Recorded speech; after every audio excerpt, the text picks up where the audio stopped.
My name is Shaw Taylor. For many years I produced and presented a television program about real-life crime, inviting viewers to help the police in their constant battle against the wrongdoer.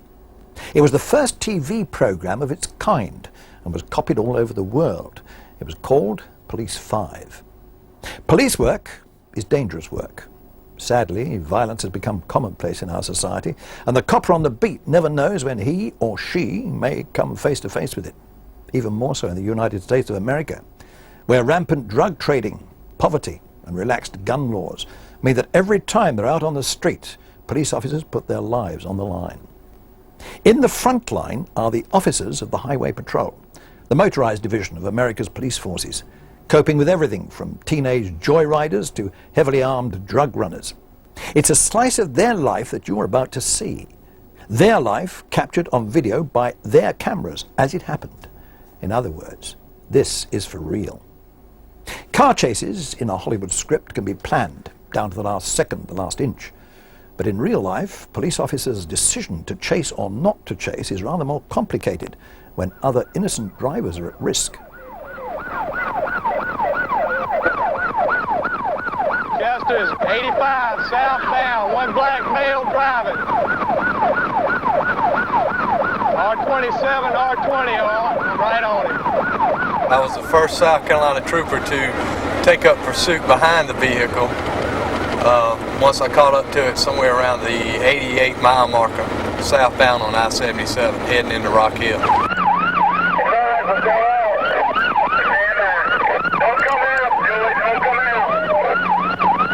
ahead, need a Mustang. I was the second car. We crossed the median and we traveled south on I-77. The agencies from the Charlotte Police Department and North Carolina Highway Patrol, when we intercepted, proceeded to back off of the unit and let us take over. At that time, Trooper Crumpton was the first car in behind him. At that time, I crossed the grass median and pursued behind Trooper Crumpton and Trooper McCauley.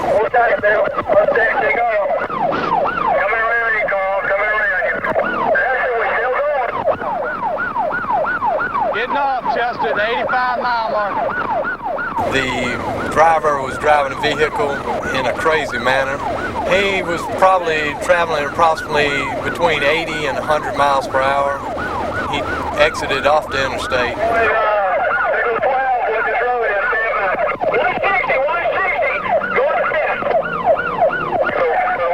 Going back to North Carolina, going back North Carolina. Going back northbound there, Chester. Chester advised North Carolina, he's coming back. We basically made another left and came back and went traveled north again on I-77. Coming up on the 88-mile marker. Of course, the traffic on the highway was causing me some stress. The speeds that we were traveling was causing me some stress. And I was concerned about the safety of the motoring public. But I was also concerned that I was going to have to call for some help to come get me. The vehicle I was driving was about to run out of gas. It was completely on empty. Okay, we might have him here. He's gonna get around. He got around. I can't get by these trucks. Come on, guys. You gotta move. Gotta move. Gotta move. He's done hurt a trooper. We proceeded on north and came into the construction area. We crossed over into North Carolina, and at that point, He decided he wanted to go back south.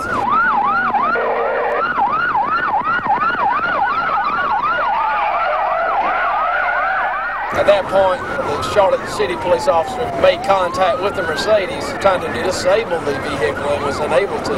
Going back to South Carolina.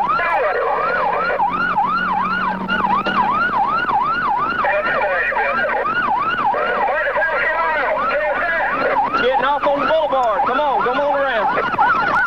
When we got on Westinghouse Boulevard, he was running speeds above 100.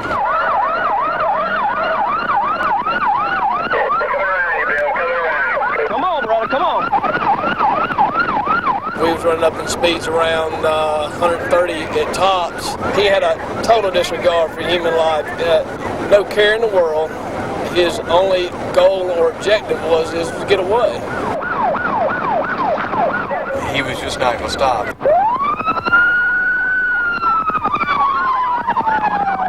Trooper Crumpton went around the suspect to try to box him in. He overtook me and was in the wrong lane of travel. I backed off to keep from an accident occurring. He had no care in the world. He'd take any chance he wanted to get away.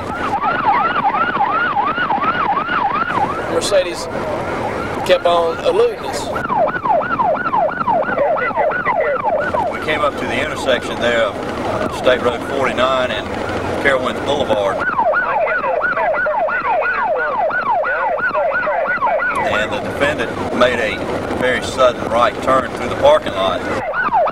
He went through there. I was unable to make that turn. I just pulled past that driveway and made a 180-degree turnabout, which put me right back into pursuit, but I was about 4 vehicles behind. The individual got through, cut through a gas station. There was 2 other Charlotte City police officers there. They made contact with him there also. We proceeded on down Carowinds Boulevard. Somehow I ended up behind the Mercedes. This chase had been going on for quite some time, and I felt to myself it needed to be put to a stop.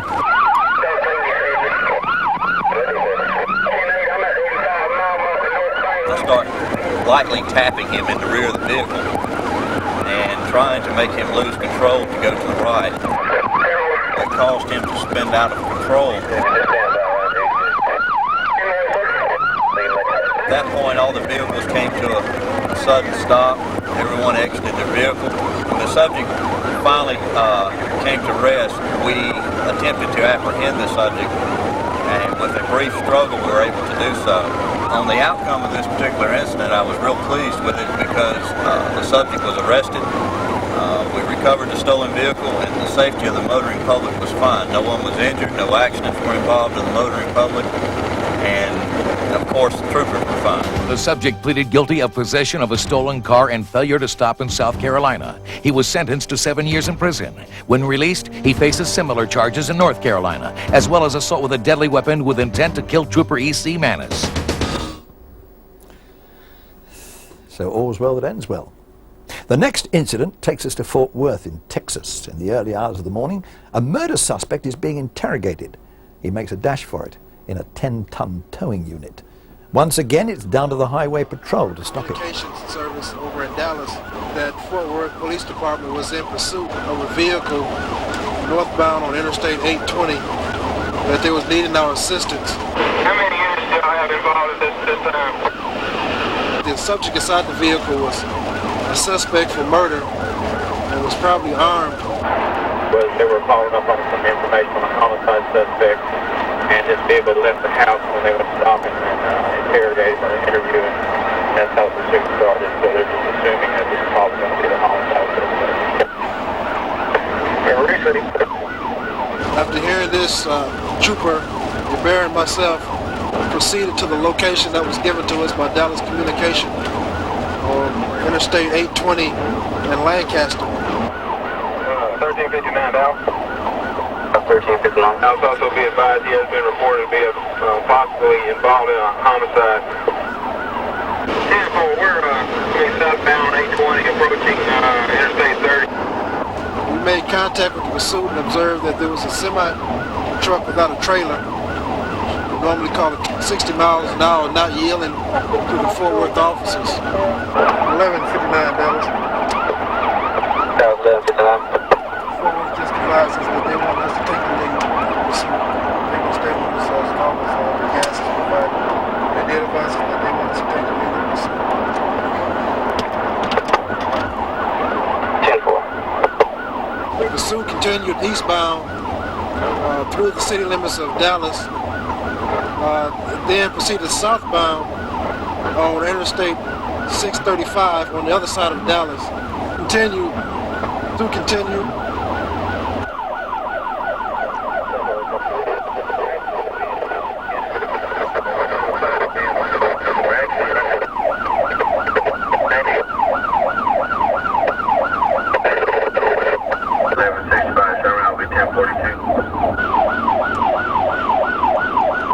Another 60 miles, they set up what we call a rolling roadblock, try to get the vehicle slowed down and come to a stop so we can get the pursuit ended. I take shoulders, I take inside lane.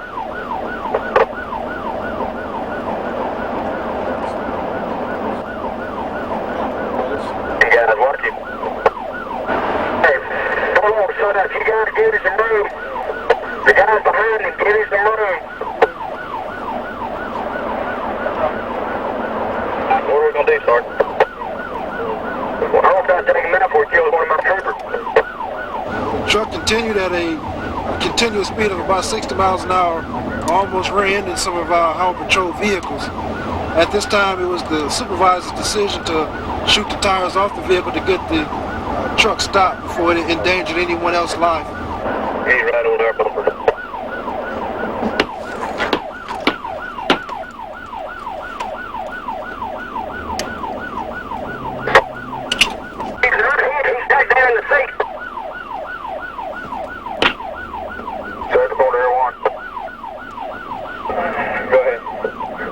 Don't shoot like this guy. He's still moving, but the tires have been taken care of. Okay, good deal. Don't shoot back this way. Watch this. Watch this. There again, he's still moving.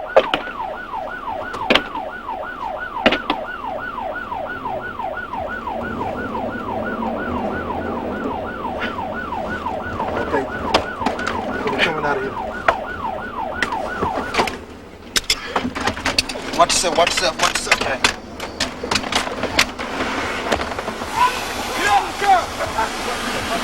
Man, what? God, man. Hands up! Hands up! Get out! Get over here!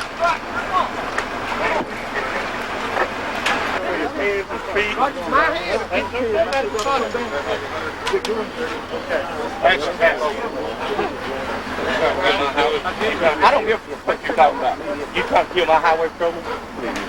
You don't run over highway patrolman. You understand?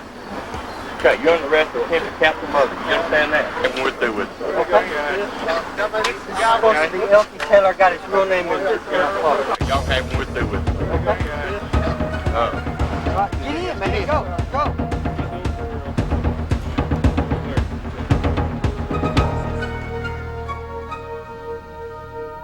All in a night's work for the Highway Patrol, squeezed in with hundreds of reports of stolen cars, of course. The Chorritos Division in California picked up such a report and located the car. What happened then is something we would call motorway madness. Teletrack, which is a stolen vehicle locator, has just advised us that they have Be advised now at 71 miles an hour at Artesia. that they've got a hit on a vehicle that's stolen. It's a stolen Mercedes, and I'm trying to Southbound approaching Western and they're on Santa Ana. get in position. Lane 21 and 651 are 97 with 500. 21, 651, 97, 500. That's affirmative. Plate returns no 192 Mercedes 4-door. And how many people are in the vehicle? JD, just chill. Covers your info. There's two female occupants possible Latin. All we're trying to do now is just keep in position. Approaching Rosecrans, northbound 605. The reason we're keeping 3 units is because once they stop, we want to make sure we have enough units to take the suspects into custody without incident. Right now, the driver is kind of dictating what happens. So he's picking up speed. LA 8321, northbound 605, approaching Telegraph. He's in the center divider at 110 miles an hour. Crash. 10-4, northbound 605, approaching Telegraph in the center divider, speed at 110. And LA would pass Telegraph for 115 miles an hour, number 1 lane of center divider. The 500's Rambo, he's leaving me. I'm in the Mustang. He's about 135 mile an hour. Is now blacked out. Northbound 605, approaching Boston. 5-1. No, he's definitely TC. We have a vehicle fire at Beverly. Suspect vehicle is crashed. Apparently it's on fire. 8321, northbound 605 at Rose Hills. Northbound 605 at Rose Hills. Negative on Beverly. Northbound 605 at Rose Hills. ETC, vehicle fire. 10-4, copy, suspect vehicle TC, a car fire, northbound 605 at Rose Hill. Vehicle burning here. 10-4, copy, several vehicles on fire. Okay, we got a car on fire. 10-4, 9092, Mary, running brakes.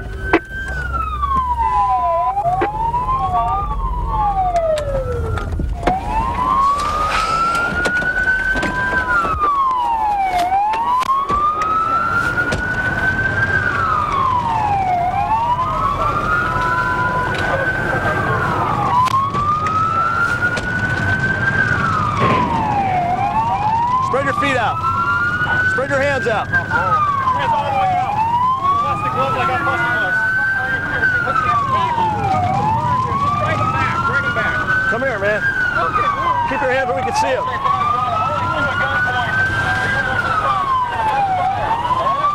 Put your hands behind your back. Put your hands behind your back. Here,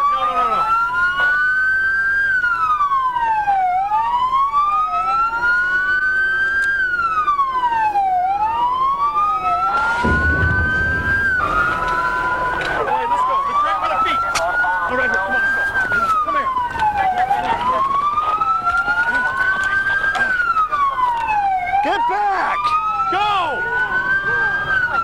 Okay, let's get some EMT.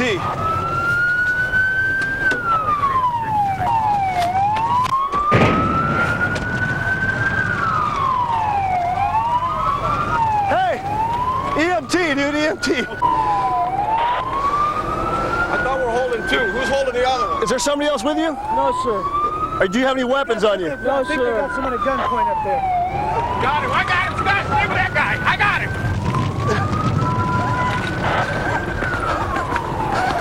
Who's this dude? One lane we have blocked up there. Looks like we got more. Who are you guys? Need a more units up here from traffic off. All these guys ran, chased these guys up the hill of pedestrians, or all the people in the other vehicles chased them up the hill and tackled them up the top of the hill. Outstanding. Brought them down here. I put them both at gunpoint. The pursuit was at over 110 miles an hour. The vehicle was blacked out. Very erratically, we discontinued the pursuit because the way the vehicle was driving, it was just unsafe for us and the public, so we got out of it. 5 seconds after getting out of it, the vehicle crashes. All of the units were right on top of it. When the stolen vehicle crashed, he hit this white vehicle, caught on fire. The victim was thrown out of the vehicle. And we had to, unsure of suspects at the time, we just hooked everybody up. We had to get them away from the fire because we didn't know if the thing was going to explode any more than it was.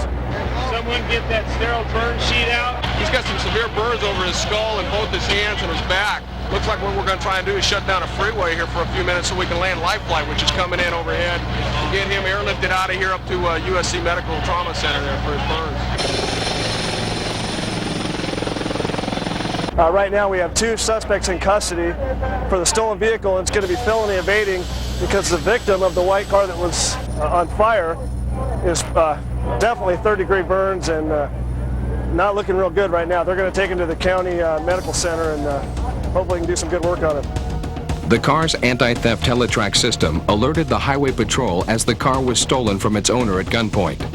The suspects, both juveniles, were charged with armed robbery, carjacking, grand theft auto, hit and run, and evading arrest. The victim survived after surgery for 3rd-degree burns over 20% of his body. A police investigation has not established the suspect's criminal record. They are being held pending a trial.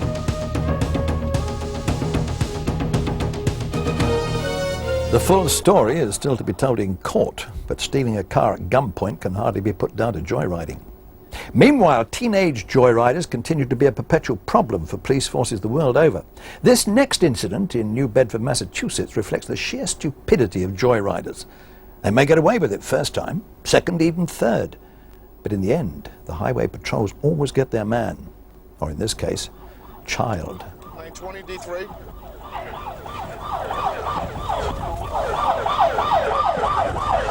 So the doors are open? In pursuit down near the New Bedford High School. Mass 609 D Delta W Whiskey H Hotel. 609 DWH. Looks like a Hyundai or a Plymouth. Motor vehicle has got about 5 kids in it. Right near New Bedford High School, down north of Rockdale.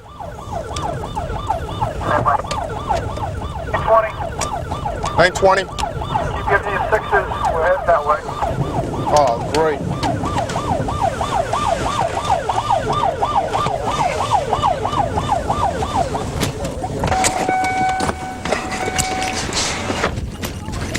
Stop! I'll shoot!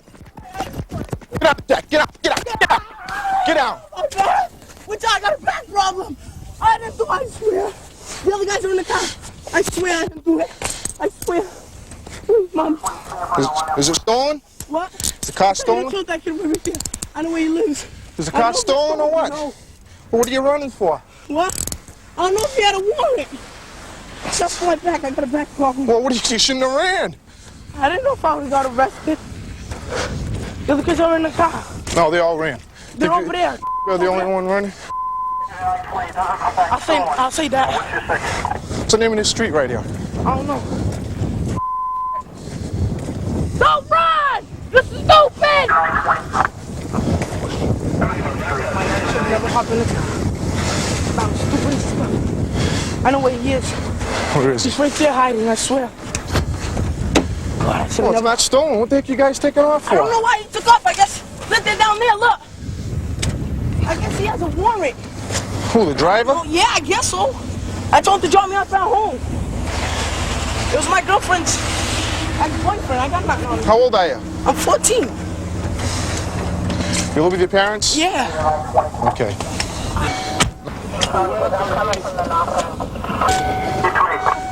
Okay, I got one in custody, the rest are on foot.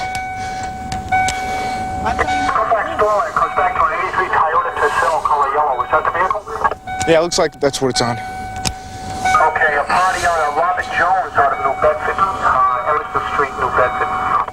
Okay, receipt. They all went to that kid, the driver's house. Where does he live? I don't know. That's where they were going to go. What's the driver's name? I don't know, because he was my... Does he own the car? What? Yeah, I guess so. I don't know. 259. They may be headed to the kid that was driving his house. The listing came back to his house, I believe.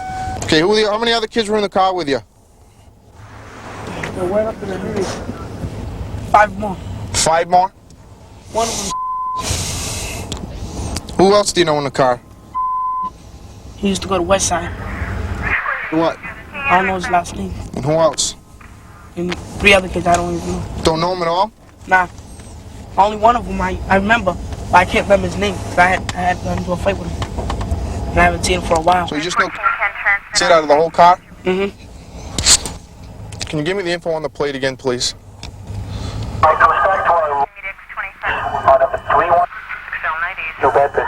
Can you try calling the house, see who's operating the car, see if it's his kid? The vehicle was stopped for failure to stop for a stop sign. Probably 3 or 4 stop signs in the city of New Bedford. Pursuit ended here when they bailed out in this large puddle. They didn't make it through the puddle with the vehicle.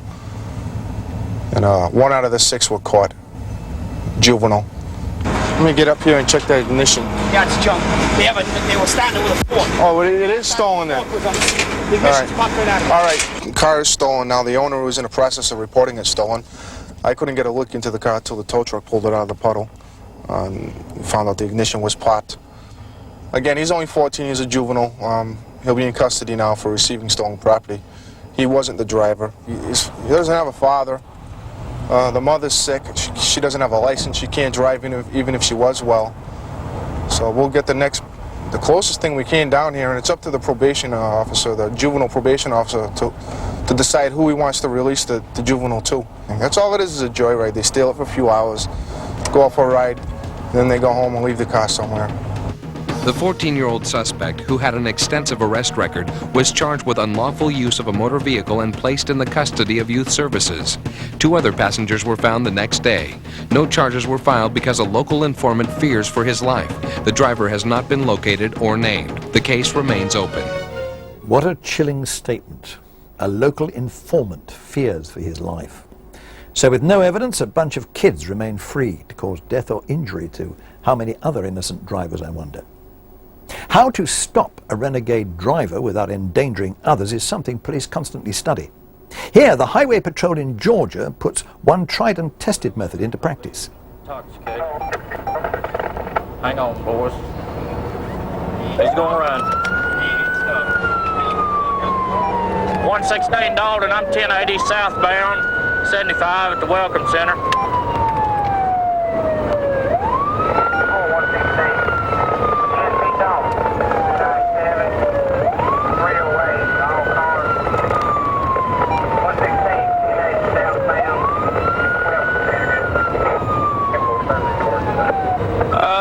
chase in progress. We clocked him at 91 and 65.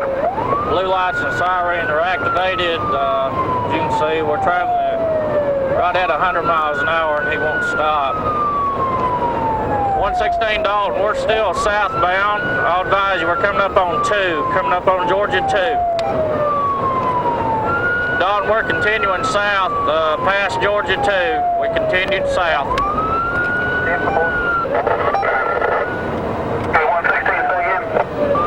As you can see, he's not getting away from us.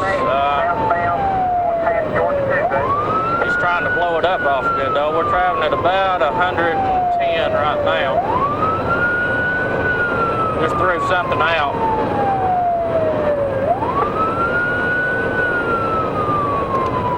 We'll get some more cars out here, then we'll try to box him in and get him stopped. We'll see if I can keep him on the interstate and not let him get off the ramps. If we can keep him on the interstate, he's not going anywhere. Dalton, we're just passing 151. Have you got anything available?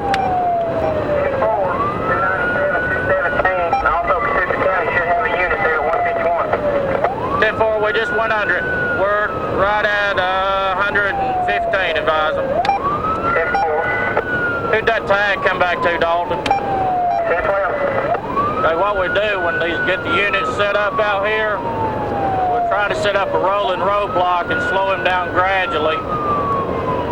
That way get him stopped. We're fixing to come down the hill to you. Okay, I'm here at 201 now. 10-4, coming down the hill. You should see us topping the rise. Don't you want me to get on southbound with Rocky Bay? 116. Yeah, get off the Rocky Face and wait there for us. 10-4. Take on off. We're on the bridge.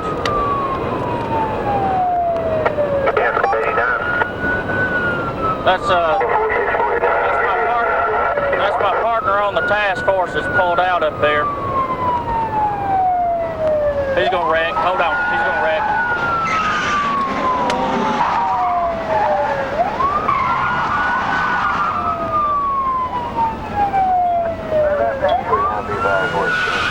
He's gonna try it. He's gonna try it. Hang on, boy.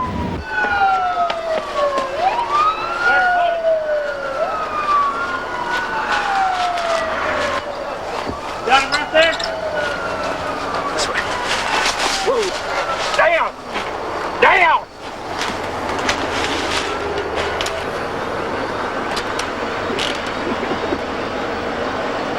Got any weapons on you? I got a knife in my pocket. Give me that other arm. Draw mine, Jim. 1080s are one of the most dangerous things that we face out here day in, day out. Because we face out here each night, and the ones we've been bringing down has been all kind of felony arrests from armed robbery, dope convictions on down. It came off into the median strip here, came on down to the bottom, and he eventually got stuck. When he stopped, then myself and Trooper Harrison here, and Trooper Stallings took pursuit on foot and took a very dangerous move by crossing the interstate on foot, and we captured him. I guess it was 100 foot down the other side of the interstate near a fence in a small creek down there. What's your date of birth? 2/16/77, sir. This thing of taking someone's tag number and later on find them, that's not going to work, because all they got to do is turn a false stolen report in that night and deny driving the vehicle. You can tell by the alcohol brought out of the car. There's going to be UI. He reached speeds of approximately 120 miles an hour. We came to a safe stop here in Whitfield County, and that's subject in custody along with his passenger. Still in Georgia, a story with a difference. Captured by the camera mounted in a patrol car and left running. A driver has just been stopped for speeding, but when his chance comes to escape, does he take it? Just watch. I said, this is a story with a difference. traffic was light. It was 3:15 in the morning on the midnight shift, what we call the midnight shift, and there's just a few cars every now and then. First stopped the car for speeding. He was going 80 miles an hour. Asked the driver to step to the rear of the vehicle. I asked him for his driver's license and proof of insurance and told him why I had stopped him. I detected an odor of alcohol about his person, and I asked him had he been drinking that night, and he stated that he had had a little to drink. I want you to take a deep breath, blow through the tube until I tell you to stop. Blow. All right. Wait right there just a minute. How you doing? All right. Sir, I asked you to wait right here, okay? Okay.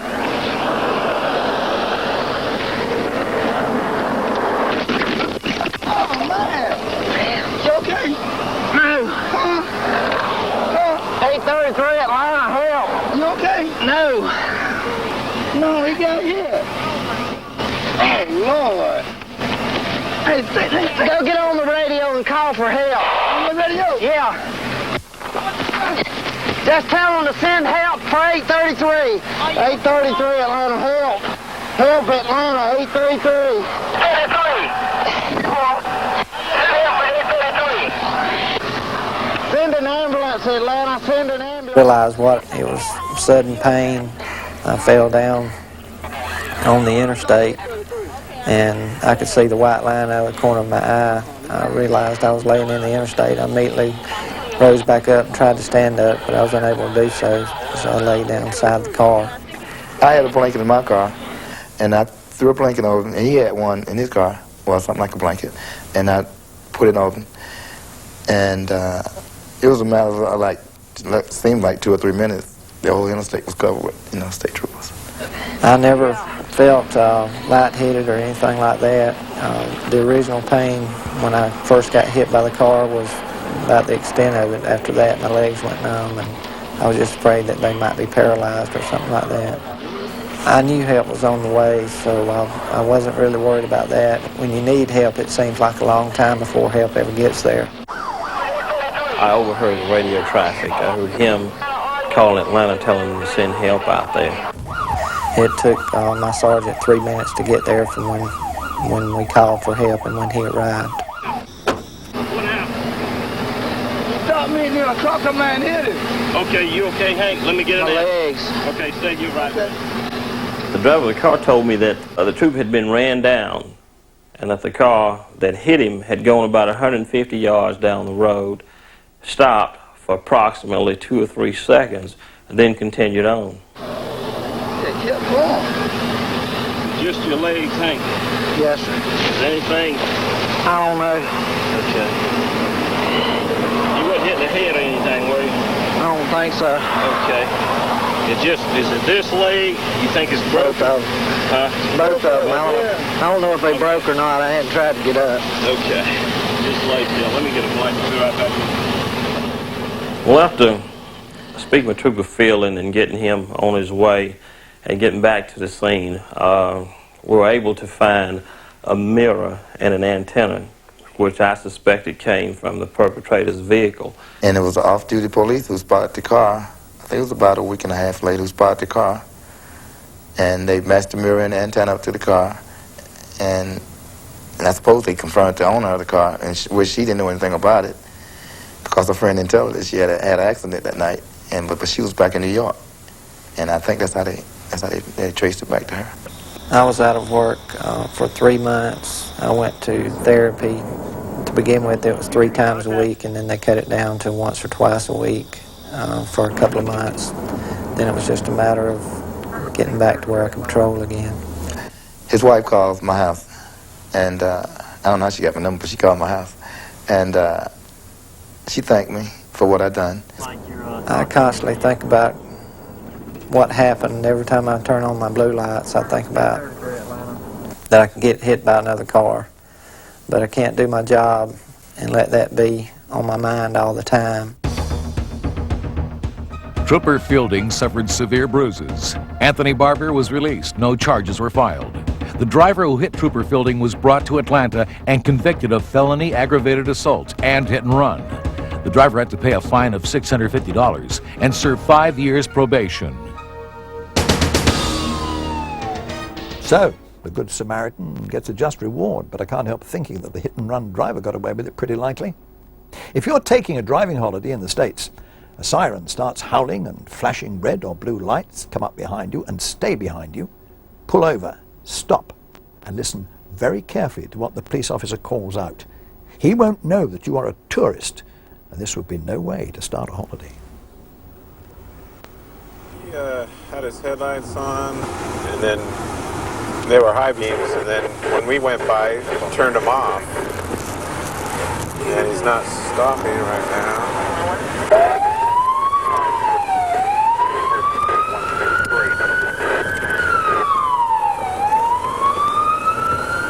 Southbound Hamilton.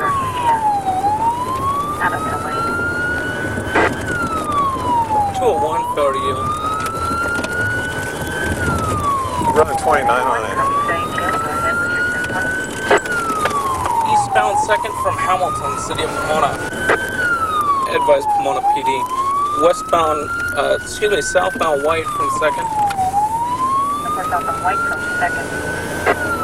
Eastbound 3rd from White.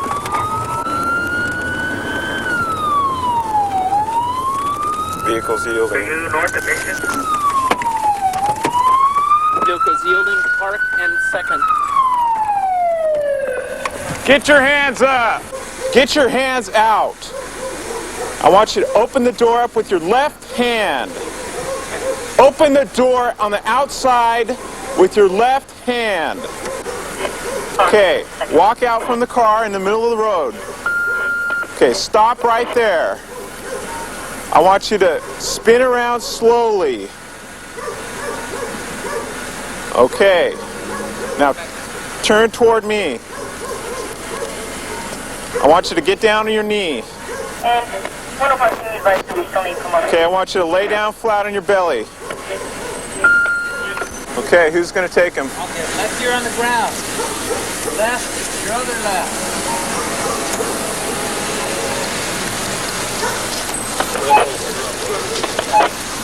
Left ear on the ground.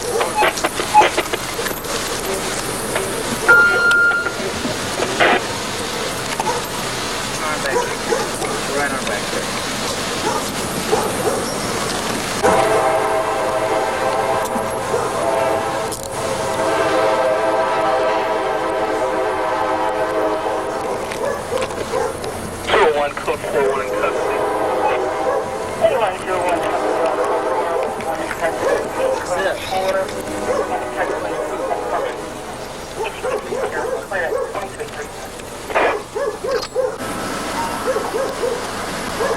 Okay. Now, why are you running? Because I'm on parole. You're on parole? I have beer in the car. Okay. No weapon. What are you on parole for? Robbery? Okay. Do you have any weapons in the car? Absolutely. Okay. Why didn't you just stop? Wouldn't that have been a lot easier? I just got out. I was scared. Am I going to jail? Yeah, you are. No, there's no chance. So I'm going back to the joint. You're going. Can we talk? Talk about what? Well, I would do anything. 140 will be standing out on the street. Do that. I really f***ed up with that beer. Well, this isn't let's make a deal. I know. Okay. I'm just asking you, what can I mean, geez, I can't. Right now, basically, you're at the mercy of your parole agent. Because you're going to be on, well, he's going to find out anyway. And if you're if you're on parole, what you say you're parole for, then well, there's no guns, no weapons. I could. You're running from the police. I know. It was just. It's stupid. Unfortunately, when that's the only address we have. Well, I thought I could throw the beer out, but I mean that was. He advised when he gets off the freeway on Citrus and he turns into his complex, he's making a left turn. Work you want for you, just to get out of it. Of course, he wasn't sure. Well, we're not going to talk about it out here. I mean, once you get to the jail, then you can contact anybody you want to contact, your attorney or your brother, whatever. But right out here, we're not going to do anything. Going through the car, we found the rental sock underneath the seat. It's a felony to possess. 10, $11, $12, $114. Lucky number. We suspect the driver's been drinking. In addition with the possession of the sap, which is a felony. We're going to take him to Walnut Sheriff's Station and evaluate his sobriety there.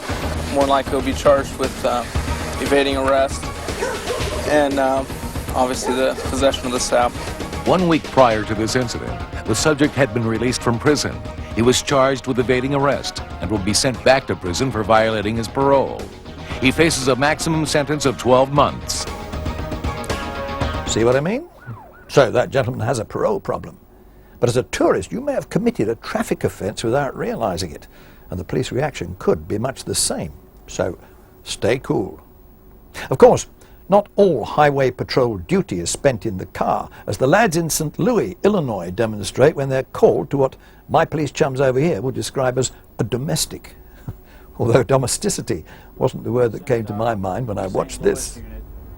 Down for a call of a disturbance, unknown what type at this time. He got down and requested several more units. We've got 3 of our units en route down there now. Okay, the guy we're looking for is a black male, 6'3", 240. He's a pretty big guy.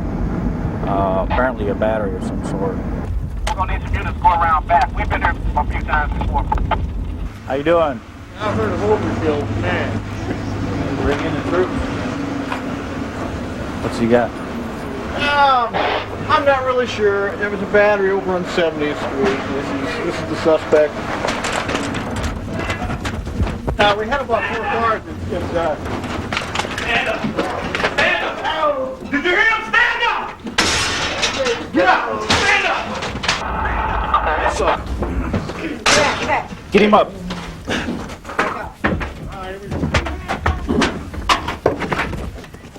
Yes, man.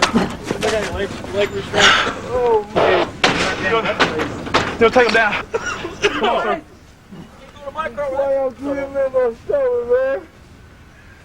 Damn, y'all ain't got to do that. You had to pop me in my face to break down glory, don't you? You know you almost killed your wife. I got to go deep. Man, should have killed your tail. Huh? You did kick the door in. They should have killed your ugly tail. If I had a gun, I'd shoot you. Stand up, sir. Stand up. Put your legs up under you. Get up. He crazy. He crazy. I told y'all that man crazy. He's crazy. Ain't that crazy? Don't put him in the car. My God, he's crazy. No. Which one are you going in? Wilson, take a part. East St. Louis gave a call of a guy, apparently went in, battered his wife, beat her up pretty good. They got here, and apparently they've wrestled with this guy before because he immediately called for some help. And like you've seen, it took like 6 of us to get him down, and even then he's still struggling. He don't want to sit. He's just, I don't know if he's cracked up or drunk or what his problem is. That ain't right, man. It takes 8 officers to restrain you, and it's not right. Right, watch your head. The suspect, a construction worker, was charged with domestic violence and criminal damage to property, a felony that could land him in jail for up to 3 years. He has been arrested twice previously for domestic violence. He is free on bail while awaiting trial. The couple have only 1 child and have not officially filed for divorce. That is my favorite understatement of all time. When it takes 8 officers to restrain you, it ain't right. On a rather more serious note, when the patrol has cause to believe that a car they have stopped has drug runners in it, there's a fair chance that they will be armed. You have to go in heavy if you want to come out in one piece. 2 lane changes without using any signal. Doing about at least 65. They're throwing out the crack out the window or something. Right across from the 118, we got another car here. Open the door! Open the damn door! Get out of the car. Get out of the car. Keep them down, Mo. I don't care if it's stuck. Open it up now! Keep your hands where I can see them. Get out, get out, get out, get out. Get that bat out of the way, John. Come here. Keep that hand up where I can see it. Come on back here. Bring him around, John. Watch it, watch it. You see this? Yeah, they're throwing it out the window. We'll scoop some of it up.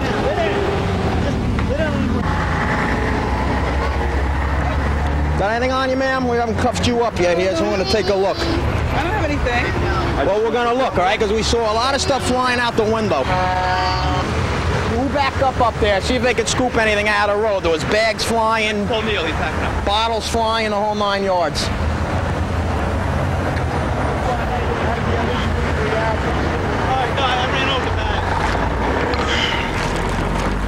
see what we got in the bag here. Looks like a lot of paraphernalia.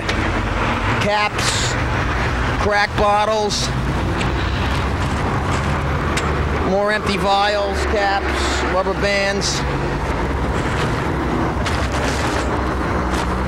Well, we've got a little paper fold here with probably some suspected cocaine in it. A lot of cocaine on the floor.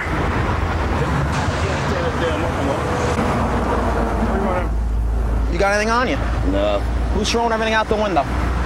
Nobody. Nobody? Then you're all going to go down, because I saw it flying. We're going to go back and pick it up along with what's still on the floorboard of the car. Wait a minute, stop. Stop talking to me. I went over there and bought me a little, I did a job there on the car and worked, and I went and bought me a couple grams of coke for myself. For yourself? How much are you going to snort this weekend? I won't gonna snort none of it. Going to sell it? Hell no, I'm gonna smoke it. Smoke it? How much did you get? I saw a lot flying out the window, and there's still a little bit on the floor in the car. What'd you buy? Ounce? Ounce? What the hell would I get ounce money for?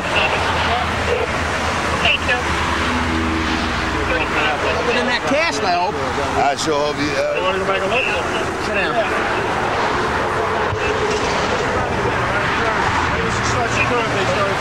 Listen what I'm saying. All right? Now, what did you throw out around the turn? So I'm going to go back and find it anyways. No, they want nobody come to get it. Okay, you didn't throw it out. Who threw it out? I ain't throw nothing. I told her I throw my little plastic bag out that I had to cook. Who'd you tell throw it out? I told my wife. Told your wife. So now you got your wife involved in it. No, she didn't involve me because I couldn't reach over there and throw it out myself. Okay. What'd you throw out? I told you. What? A paper bag with my beer can and a plastic bag with a couple grams of coke in there. You had some coke in there? I had some coke. I'm telling you, I smoke it. When I get the chance to make me a few dollars, this is what I do. When I make a few dollars, I go and spend it on what I want. Them all in. Go back there. See if he found anything. You see anything? Got a bag. I went back to the bend. All right, that had the vials in it. They were probably empty, but a lot of other stuff came flying. Did they get it before the bend or into the bend and just before it? All right, I'm gonna back up. So I'm sure there's gonna be something up there you can find. A little bit in the car. A lot of stuff on the road. Grams of what we could salvage after they threw it out the window. Also, we got a couple packages of empty files. And, looks like they threw out quite a bit out on the road as we were trying to stop them. But we're going to go back now. We're going to process them. We'll see if one guy's going to fess up to everything, and we'll charge him. He's already spoke up and said it was his. All right, this was also in the front right here, which I pulled out. Nice little bat for some action. That's my gas pedal, man. This is stick shit. I got one leg. Oh, I see. This car is getting towed. That's right. It's getting towed. You're being charged with drugs and you're going to jail, so you don't have to worry about going home. You're not going home tonight, let's put it that way. He gave a statement that he claimed ownership of the drugs and the paraphernalia. The other 3 subjects involved are going to be released, including the 3-year-old child who unfortunately had to be subjected to this. The driver was charged with possession of cocaine, drug paraphernalia, and destroying evidence. The suspect had prior convictions for assault, weapons possession, and property damage. If found guilty, he faces a prison term of 7 years and a $25,000 fine. They weren't wrong, were they? As I said at the beginning, in the States, carrying guns is more widespread than it is in the UK, particularly where drugs are concerned. But sadly, we are moving in that direction. An important backup development in a chase is the use of helicopters. In the States, of course, the land space and general spread of low-rise buildings in the suburbs makes them more effective, as you'll see from this clip from cameras operated by the Californian Highway Patrol. Failure to yield southbound the 5 on the 210. Say red and white motorcycle, 2 occupants. I was traveling westbound on the 210 freeway in the vicinity of Hubbard Street when I observed a motorcycle ahead of me, approximately half to 3/4 of a mile, passing traffic at a high rate of speed. He attained speeds I estimate to be approximately 130 miles an hour. I asked for a CHP helicopter unit. 10-4, see if we can get an air unit for you, southbound 5 from the 210. Okay, H-50's got a visual on him. We're going to try to catch him. H-50 doesn't have a visual. H-50, why don't you go ahead and call the shots there? We had just picked up a film crew from the CHP Academy, and we're taking them to the CHP Newhall office to take aerial photographs and video of that office. While we were northbound 5, just crossing the 405 freeway, we monitored a failure to yield on our scanner. Copy, a motorcycle exited southbound 405 at Rinaldi. We just went by Balboa Highway. We got a passenger, one silver helmet. Is he straight? Gone straight? Got a black helmet, driver. Yeah, we just turned on the surface street. Copy, black helmet on the surface street. What are the colors of the driver's helmet? Black helmet. We got black helmets on the driver, silver helmet on the passenger. Hi, I'm eastbound Rinaldi from White Oak bound. LA, it's on Balboa. Now I turned right because I heard the helicopter tell me that he was traveling north on Balboa. And I traveled up to the next intersection, but I had no view of the motorcycle or the helicopter at that point. All stop signs, he's trying to pull us off, but he's not making it.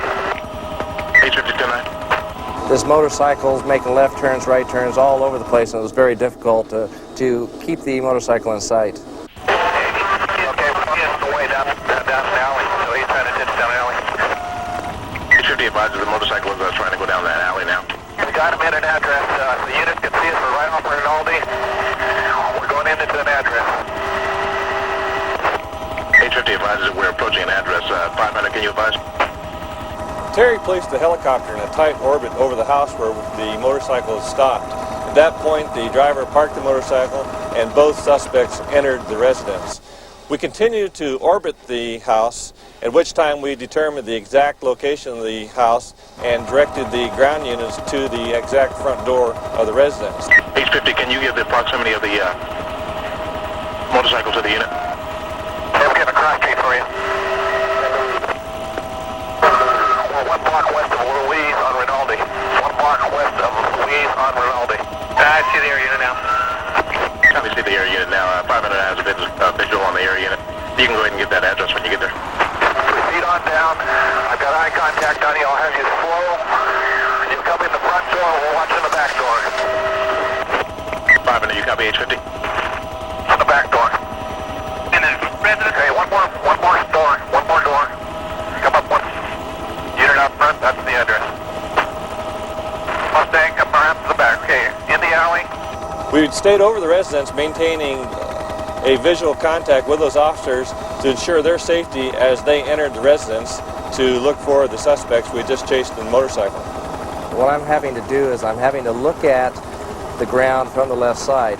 That way I can make sure Bob is able to see the ground and look to see if there's any escape routes that the people that we had just chased might go. At the same time, I'm having to watch the power of the aircraft. We had 2 extra people on board that we normally don't have, the Academy film crew, and the aircraft is quite a bit heavier then, so we're using a lot of power just to maintain that orbit. I'm having to make sure I look at different areas on the ground. If something happens to the aircraft, that I would be able to land it in. While I was knocking on the door with my baton, the door broke open. There was a young lady standing in the house on the telephone talking with her mother. And I asked her where the driver of the motorcycle was. She initially told me that she had just gotten home and wasn't aware of what the problem was. I asked her to find the driver of the motorcycle. She went into one of the back bedrooms and he came out. LA 500, I'm code 4. Can you roll me 1185 for a motorcycle? See if they get out. 10-4, 78500, do you have 2 in custody or 1? There were 2 motorcycle riders. I've got one. One of the other units here is standing as to the passenger right now. Okay, can you tell me what they were wanted for? 78500, just confirm they were wanted for evasion only. Okay, LA, it's clear. You can probably add about 50 stop signs on that too. They went through this neighborhood in Louisville. 10-4, 78500, per H-50, you can add about 50 stop signs to that. This was a particularly rewarding experience in that we were at the right place at the right time. We minimized the danger to not only the motoring public, but to the traffic officers involved. At this time, when the failure to yield came out, we were right over the top of it, which is very unusual. I don't think they really take into account that it is a real deadly decision they've made to try to evade the police.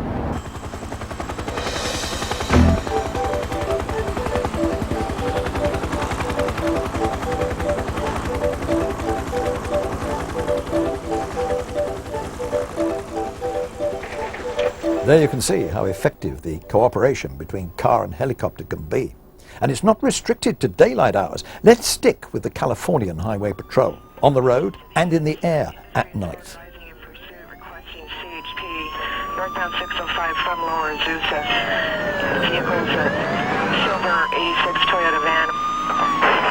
Okay, at this point, we were turning to get into position because the pursuit was just now entering our area. 152, we're now primary unit. 84, take over. I responded along with Officer Axton in the same unit. 81 S10, we have air unit up. S10, that's affirmative. Air 22 just advised you over. Head. Please taking the northbound Long Beach Freeway. Northbound Long Beach. 10-4, northbound Long Beach Freeway. The pursuit started when LA County Sheriff's deputy spotted a suspicious vehicle. He ran the license plate of the vehicle. It came back stolen. He initiated an enforcement stop. The driver failed to stop. They requested CHP, so we took over the pursuit from there. Eastbound on Valley Boulevard. 10-4, approaching the end of the 710, turning eastbound on Valley. Unit with that traffic just ID for light. Northbound on Westmont. Northbound on Westmont. The suspect reached speeds of approximately 60 miles per hour on surface streets. Was driving somewhat reckless, but not to the point where I felt that we either had to terminate at that point or back out. As we continued on the surface streets, we reached the city of Monterey Park. We are eastbound on Front Street. Eastbound on Front. Basically, there were 5 suspects. They thought that there were 5 suspects in the van, and that's all we knew. LA 82, Jim Murray, David. How many units do you have in pursuit? We have a sergeant, a primary, and a secondary. Southbound on Fremont. Southbound on Fremont. 10-4, southbound on Fremont. Approaching Valley. 10-4, approaching Valley. Southbound on Fremont. And we're past Valley. Southbound on Fremont. Copy, southbound on Fremont, approaching Valley. We're past Valley. We're south of Valley on Fremont. Number 1 lane, 56 miles an hour. 10-4, south of Valley on Fremont at 56 miles per hour.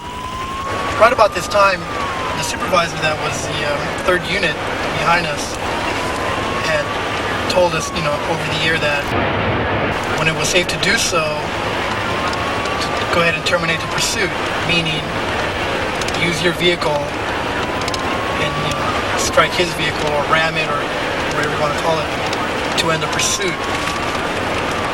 That was our, you might say, our okay to go ahead and do it.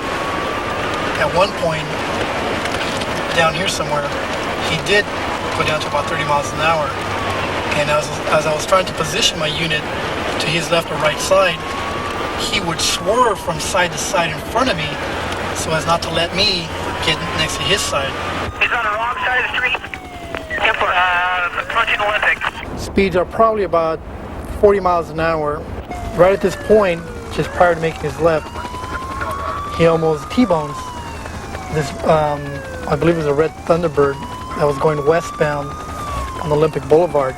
The suspect vehicle swerves around him, and we also do the same thing, we swerve around him. As he's making his left, the suspect vehicle is making his left, he's making a wide left, and right at that time I get onto his left side. I end up pushing him onto the sidewalk right in front of that business there. All 4 tires end up on the sidewalk and approximately 2 feet or maybe less from the business front there. Stops on Olympic, east of Arizona. Felony stop in progress. Okay, at this point, the pursuit terminated. We draw our weapons, and Officer Radlich and Officer Garcia, our secondary unit, is ordering the suspects out of the vehicle. Whether they are armed or unarmed, we don't know. That presents a danger to everybody that's at the termination of the pursuit. We handled the arrest at that point. The suspects were booked for grand theft auto. The driver was booked for, in addition to grand theft auto, felony evading arrest and reckless driving. Pursuits may sound, exciting and fun, as you see on TV on a lot of shows, but in reality, they're pretty scary. It just puts a lot of people in danger, and people have, unfortunately, been killed and seriously injured. As long as it's safe for us to chase them, we're going to chase them until we get them stopped. LA 90-2, it's code 4, everybody's in custody. 90-2, 4, copy code 4, everyone's in custody. Repeating code 4, everyone's in custody. And to complete our Californian trilogy, and incidentally the video on the work of the Highway Patrol, let me show you this footage from the camera of police chasing a stolen truck. The occupants dump the truck and make a run for it. They have to be caught, and the officers are only too well aware that the sharp crack of shots from anything from a handgun to an automatic rifle could be heard at any second. As I said, police work is dangerous work. 7440, 1039 is 3, Archie 1026. Riverside Sheriff's Department was in pursuit of this truck. It's a confirmed stolen vehicle. They've been chasing it for about 10 minutes. From Miller and Roosevelt. Now away from Miller.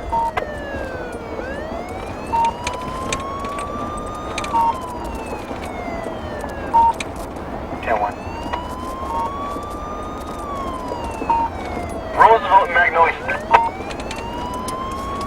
Bastion is 10-1. Roosevelt and Magnolia, they bailed out. Copy Magnolia, readvise. Been driving recklessly with their lights out, blacked out. Came in the alleyway here, took off on foot.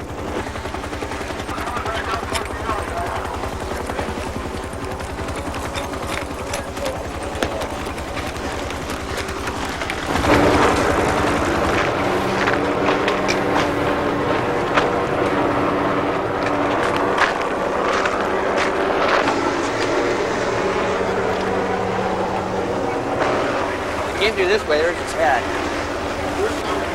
Get out! I can hear him on the video.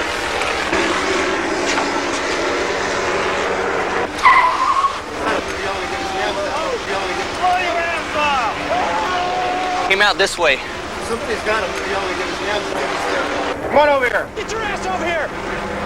To the apartment building, it's secure. Got this one with the help of the helicopter. Just the other side of the wall in this apartment complex. Let me look at that guy right there was going into one of the doors over there when the other guy saw him. That's when Air One told us he was going into that apartment. He was trying to get in that apartment, but it was locked.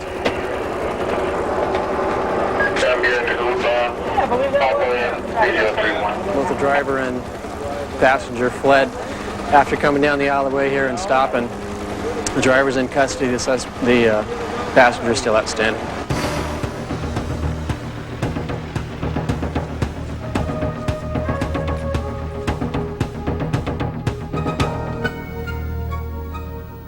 So, tonight it was okay, but next time?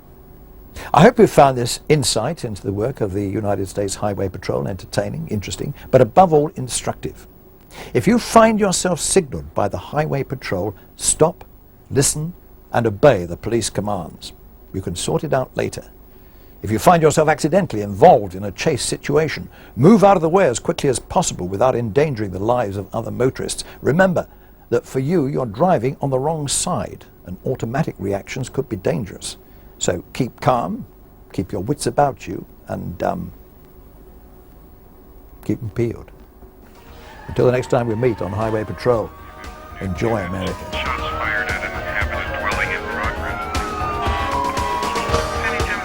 Here's a taste of the next Police America, real-life stories of the Highway Patrol. Coming soon on video.